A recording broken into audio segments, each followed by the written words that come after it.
情感黑洞，當我們用談戀愛來填空虛，你有沒有過這樣的感覺？剛吃完一份大餐，卻還是覺得空，心裡好像有一個胃，怎麼塞都塞不滿。有人用美食來填補，有人用購物來填補，但更多人選擇用談戀愛來填補。麗玲就是這樣一個人，她大學4年談了3段戀愛，每段都來得快，去得也快。每次分手，她告訴自己，下次我一定會找到對的人。可是，不管是浪漫的開始，還是轟烈的熱戀，最後總一樣的結局，空虛。為什麼？因為她並不是在找愛，而是在找填補黑洞的東西。什麼是情感黑洞？黑洞這個詞來自天文學，代表一個無比巨大的引力場，任何東西掉進去都消失無蹤。情感黑洞就是心裡那個永遠覺得不夠的狀態。你可能明明有人陪伴，卻依舊覺得孤單。你可能收到了很多愛意的表達，但還是覺得不被理解。你可能談了好幾段戀愛，但每次結束後都感覺自己依舊空空的。情感黑洞的特徵： 1. 愛不夠，再多的表白也填不滿心裡的缺口。 2. 安全感缺失，一點風吹草動就覺得愛要消失。 3. 無限依賴，把對方當成生命的全部，一旦對方疏離就瞬間失重。情感黑洞不是愛情本身的錯，而是我們把愛情当成止痛藥。明美是一個外表靚麗，朋友圈裡很受歡迎的女生，她談戀愛的速度快得驚人，常常跟新認識的男生曖昧1周就確認關係。剛開始，她的熱情會讓對方覺得受寵若驚，每天訊息100則起跳，隨時在社群上標注對方，恨不得全世界都知道我有男友。可是熱戀期一過，明美就會陷入恐慌。他怎麼今天沒有主動找我？是不是不愛我了？要不要測試一下他愛不愛我？於是他開始無理取鬧，甚至故意消失，想看看對方會不會急着找他。結果不出所料，對方受不了，最後提出分手。明美哭得撕心裂肺，但沒多久又投入下一段戀情，因為對她來說，沒有戀愛就好像沒有空氣。問題出在哪裡？明美以為自己在尋找愛，但其實她是在逃避空虛。戀愛成了一種麻醉，卻沒有真正治癒。為什麼有些人特別容易掉進情感黑洞？1. 原生家庭的匱乏，小時候若缺乏父母的陪伴或肯定，心裡容易留下不值得被愛的種子，長大後就會透過戀愛拼命尋求補償。 2. 自我價值感低落，當一個人覺得自己不夠好，就會把希望全壓在伴侶身上，期待對方來證明我值得。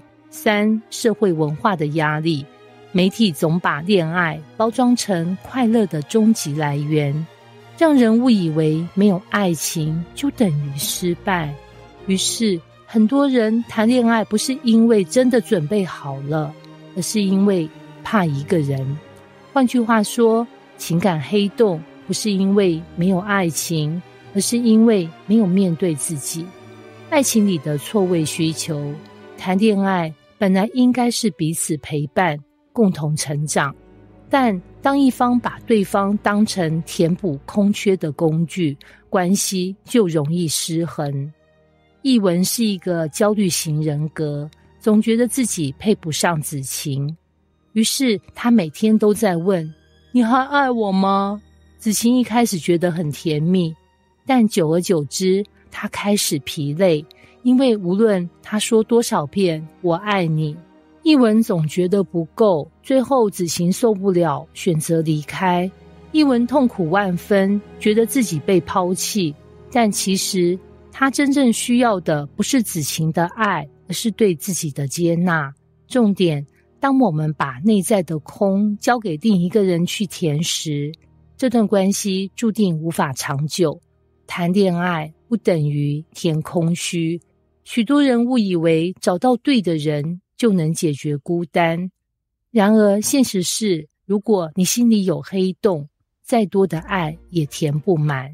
就像一個破掉的杯子，不管倒多少水，最後還是會漏光。所以愛情不是用來救贖的，而是用來分享的。一個人若無法先與自己相處，找到自我價值，就算遇到再好的人，也會因為內心的不安而破壞關係。現代生活實例：一、社群時代的放大效應。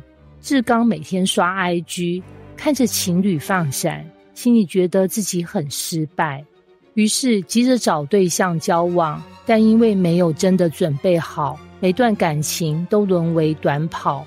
二、快餐愛情的代價。交友軟體讓戀愛變得容易開始，也容易結束。很多人不是在經營感情，而是在消費關係，結果每次分手後都比之前更空虛。三、婚姻中的黑洞。有些夫妻結婚多年，仍然彼此指責，其實問題不在對方愛得不夠，而是在彼此心裡都有未被處理的黑洞。愛不是填補，而是滋養。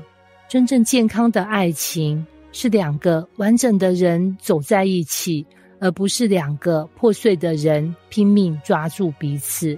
黑洞式的愛情，我缺乏，所以需要你補足。滋養式的愛情，我完整，所以能和你分享。舒敏曾經是個情感依賴很重的人，後來他學會與自己相處，找到人生的目標。等他再進入一段關係時，不再是我需要你來救我，而是我想和你一起走，這樣的關係才真正穩固。結語：先填滿自己，再去愛人。情感黑洞最大的危險，不是沒有人愛你，而是你誤以為有人能拯救你。愛情不是止痛藥，也不是救命鎖，它是一份禮物，而不是借口。當你學會先看見自己，肯定自己，與自己和解，愛情才會成為加分，而不是救贖。所以，請問你自己，我是真的在愛，還是只是在逃避空虛？答案決定了你能不能擁有一段真正長久而甜美的愛情。